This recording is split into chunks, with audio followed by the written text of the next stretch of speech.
আসসালামু আলাইকুম রহমতুল্লাহি বারাকাতু। ওয়ালাইকুম শেখ আসসালাম শোনা যাচ্ছে? রহমতুল্লাহ বরকাতুহু। জি, শোনা হ্যাঁ, যাচ্ছে। আমি নিউ ইয়র্ক থেকে বলছি। আমার জি, প্রশ্ন হচ্ছে যে আমার ঈদের নামাজ নিয়ে, যে আমার আশপাশে কোনো সহিহ কোনো মসজিদ, জি। আমি এই মসজিদ নেই বলে আমি মানে না মসজিদে নামাজে যাই না, কারণ বেদাতি মসজিদ বেশি। তো অনেকে বলে যে আপনাকে বেদাতিও যেতেই হবে। তো ওটা সম্বন্ধে একটু জানতে চাচ্ছিলাম। বেদাতি মসজিদ বলতে যারা বেদাতি দুই রকম আছে। বড় বেদাতি যেমন যারা মাজার পূজারী, বেরেলভি, রেজভি, হ্যাঁ, অথবা শিয়া, যদি এমন হয় তাহলে তাদের মসজিদে আপনি ঈদ কেন, ফরজ ফরজ সালাতেও পুরুষরাও যাবেন।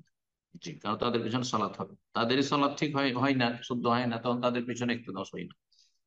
কিন্তু যারা বড় শিরকে না বিভিন্ন বেদাতে, যেমন দেওবন্দি, তবলিগি, ইখওয়ানি, তাদের মসজিদ রয়েছে, কিছু বেদাত রয়েছে, নিয়তের বেদাত রয়েছে, সম্মিলিত মোনাজাতের বেদাত রয়েছে, কিন্তু তারা শিরকের দিকে আহ্বান করে, মাজার পূজার দিকে আহ্বান করে না।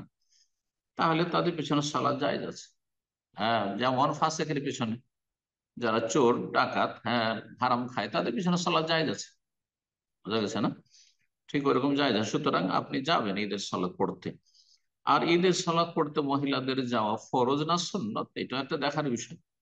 ইবনে তাইমিয়া রাহিমাহুল্লাহ শুধু বলছেন যে এটি মহিলা হোক পুরুষ হোক বছরের ফরজ। বাকি অধিকাংশ ওলামারা বলছেন ঈদের সালাত সুন্নাতে মুআক্কাদা, সুন্নাতে মুআক্কাদা। কেউ যদি নাও যায় তাহলে সুন্নাতে মুআক্কাদা, সে গুনাহগার হবে না। বিশেষ করে মহিলা বাড়িতে 2 রাকাত পড়ে নেবে।